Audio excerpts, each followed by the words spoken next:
Hello, this is Gary at Jack Raver Bushcraft. Thank you for watching our video.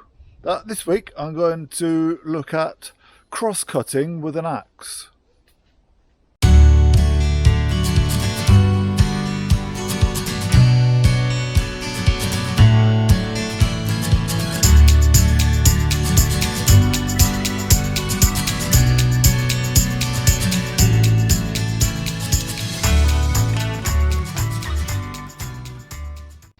On the floor just behind me is a fallen ash, so my intention here now is to cut it up into logs, and I'm going to do that with an axe.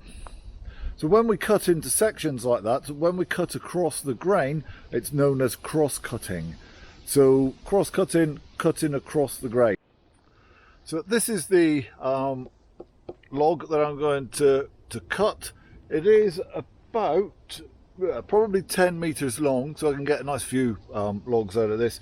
Where I am now, it is about 6 inches 15 centimeters in diameter.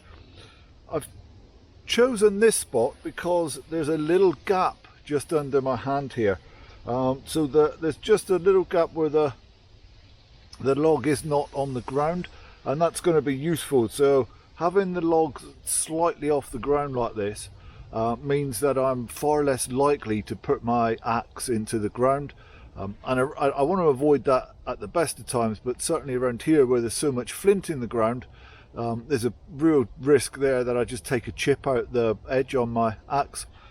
If I didn't have this natural kind of little bit of ground clearance here, then I could prop it up onto another branch or something just to get it off the ground a little bit.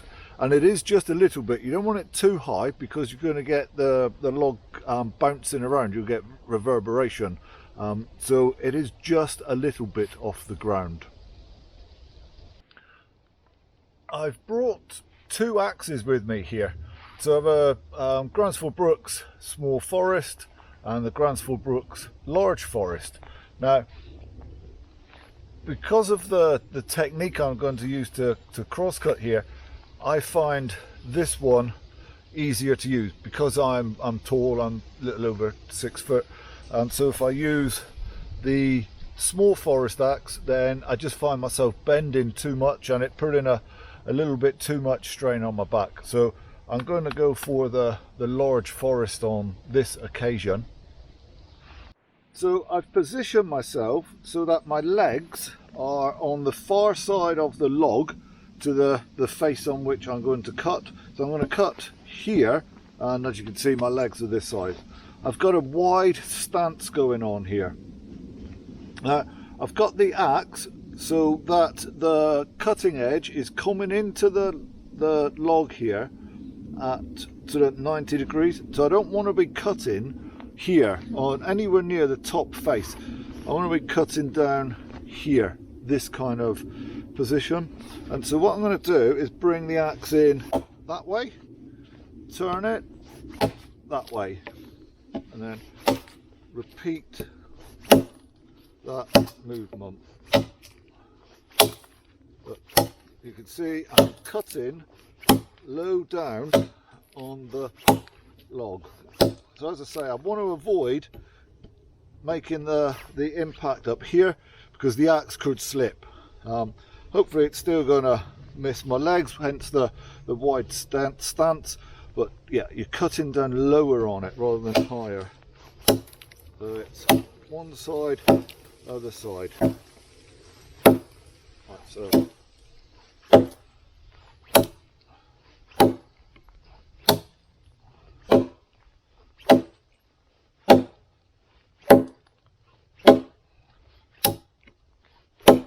So here I'm not moving my hands, so I'm not kind of, if I was splitting wood I would start with one hand here and slide it along the handle. Here I've got both hands right on the end of the handle.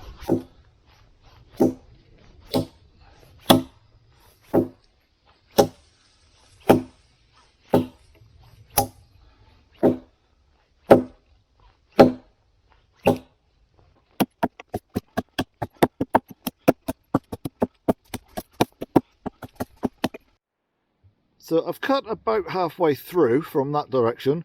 So now I'm going to change my position and start cutting from the opposite side.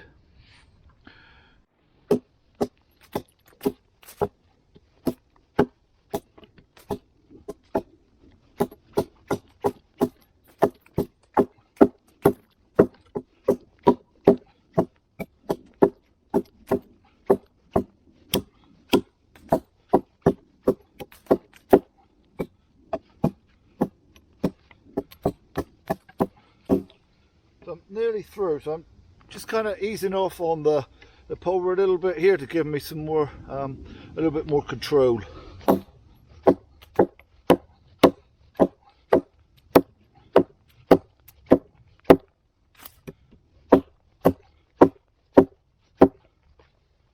And I suspect just a couple more cuts and we should be done.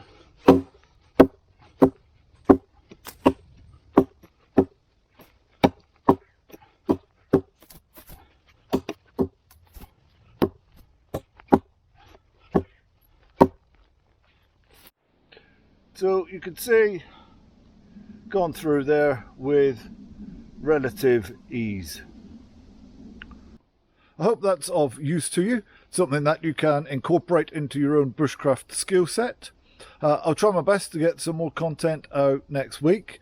You can make sure you don't miss out on that by subscribing either to our blog or to our YouTube channel, either of which are Jack Raven Bushcraft. In the meantime, take care.